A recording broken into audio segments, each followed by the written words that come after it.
Sports Matters TV. Okay guys, we're at St. Finbarr's Club, a massive event, a massive turnout. First of all lads, what a turnout. John, David, it's a great audience, great crowd, and it was great speeches and yeah, through. So, first of all, this book, lots of blood, sweat, tears no doubt.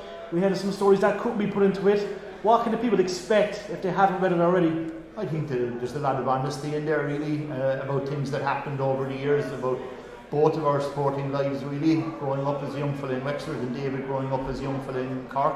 So they're two parallel stories running at the same time, interspersed, interlinked together, and it just shows me as I go from childhood up to managing, and David starting off with Cork City and College Corinthians and that, growing up to play in the Premiership and playing for Ireland. So it's a dual story of football and hurling. And David, you haven't held back. Like, there's rumours in the book that Gerard tried to sign you for Rangers. The idea of the story was my son never got to see me play football, and the logic behind it was so that my son, when he grew up, when he was old enough to read, that he'd understand my career, what I've obviously gone through to get where I am, obviously then having my dad involved in it, so that he would know more about his own grandfather. That was kind of my idea about it, and like I've loved doing it. I've read the book back, I've enjoyed it. I've learned more about my dad from the book than I have from him, which is interesting, but it would be a great learning curve for a lot of people in the professional sport. They could, young boys and girls who are obviously trying to make a career and make a living from it, they learn an awful lot in that regard, because it can be very good, but there are some tough moments in football, and I think they'll learn a lot. And then it's obviously for parents, you see a lot of them, does the child want to be the superstar, or does the parent want to be the superstar? My dad always supported me, didn't push me. I was the one who wanted to do it. As we often say to one another, he opened the door and I walked through it. So there's an awful lot for people to read and learn from that. So I hope they enjoy it. What's it like having John Meyler as your dad? Because he managed me when I was a Shannoon player. I almost made a Cork team, but he was tough. I always remember being out in Bishopstown, the trials, all that kind of stuff. But what was it like having John Meyler as your dad? Was he harder on you? Because obviously, look, he's going to be hard on players, but did he push you that bit more?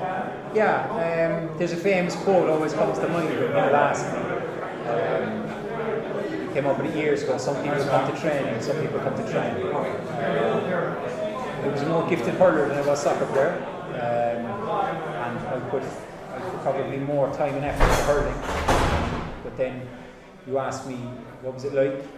At times I needed a father, not a coach.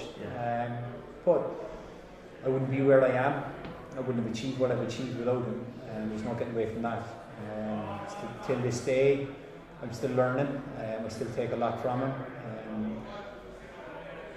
Probably the best way I could put it, I've got a father, a coach, and almost a best friend. I can turn to him with anything, and I think that's pretty evident in the book for the people who are there tonight.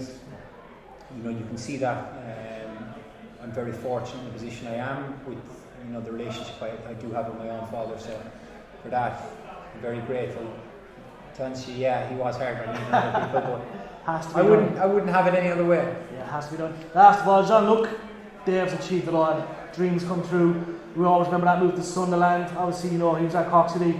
Yeah. You couldn't be any prouder. Look, he's done it all. Even the game against Germany, we still talk about that Meyler against Germany. But look, you've seen it's been an incredible journey for David. It's been an incredible journey, but there have been fantastic highs and sometimes fantastic lows. And as we always said, you need to get the balance right between the two. And I think that's what David done over his years. He played in the Premiership and he's captained his country. I don't think you could ask any more bar-winning Premierships and European Championships.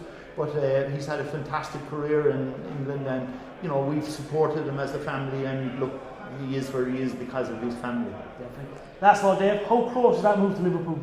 There was a lot of things floating about, right? Hendo, Meyler, the two boys. All the clubs wanted to. Was it close? I know there was an injury, but look. Who knows? After Liverpool beat Tottenham in the Champions League, I bumped into Kenny Dalglish. Kenny said that could have been you there winning. Who knows? That's the thing. It's all if buts and ands. Look, I grew up supporting Liverpool. If I got the opportunity to play for Liverpool, it would have been another dream come true. But If buts and ands. I love it. Guys, buy the book. It's going to be available all outlets. We'll have all the links available on the videos and on Twitter. Dave and John, thank you very much. No problem. Thanks very much. You are watching Sports Matters TV.